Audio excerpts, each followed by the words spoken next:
Bonsoir à tous et bienvenue sur boursicoté.com pour cette nouvelle analyse technique des principales matières premières avec ici l'or sur lequel nous pouvons constater ici une poursuite du mouvement baissier.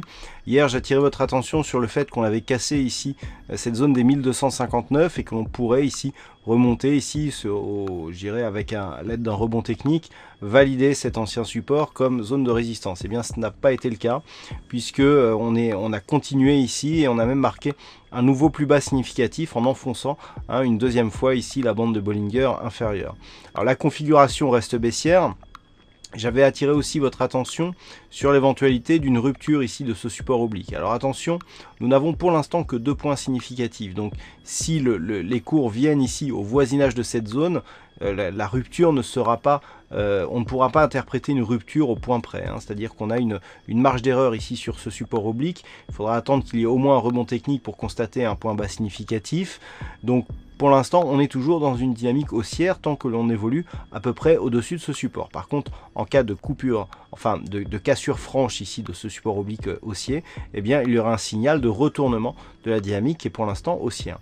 D'un point de vue très court terme, on valide ici la poursuite du mouvement baissier avec ici le stochastique, le RSI donc qui se situe en zone de survente. Les histogrammes qui étaient plutôt haussiers ici sur cette phase de stabilisation eh bien, sont repassés à la baisse et donc cette accélération est bel et bien validée en tant que signal de poursuite ici du mouvement baissier court terme. Et puis sur le WTI, eh bien c'est bien une poursuite du mouvement baissier à laquelle nous assistons puisque nous avons ici un enfoncement donc des cours qui valide la poursuite du mouvement en direction donc de cette zone de support des 47 $ le baril. Depuis que nous avions eu ici une seconde rupture des 51,50, 47 $ le baril était l'objectif qui était donc le précédent support significatif sur l'évolution du WTI.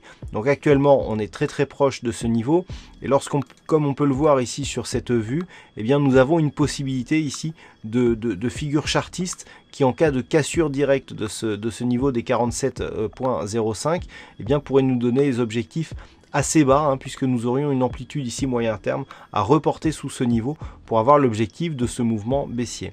Attention donc à la configuration avec notamment les indicateurs ici qui rentrent en zone de survente sur donc cette accélération baissière.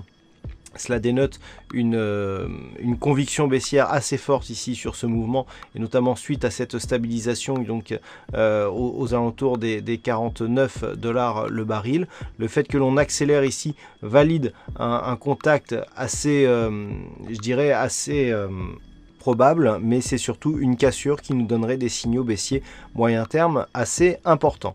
Vu la configuration actuelle, lors de ce premier test ici sur les 47 $ le baril, eh bien, un rebond technique reste possible. Voilà ce que l'on peut dire donc sur l'analyse technique de ces principales paires de matières premières.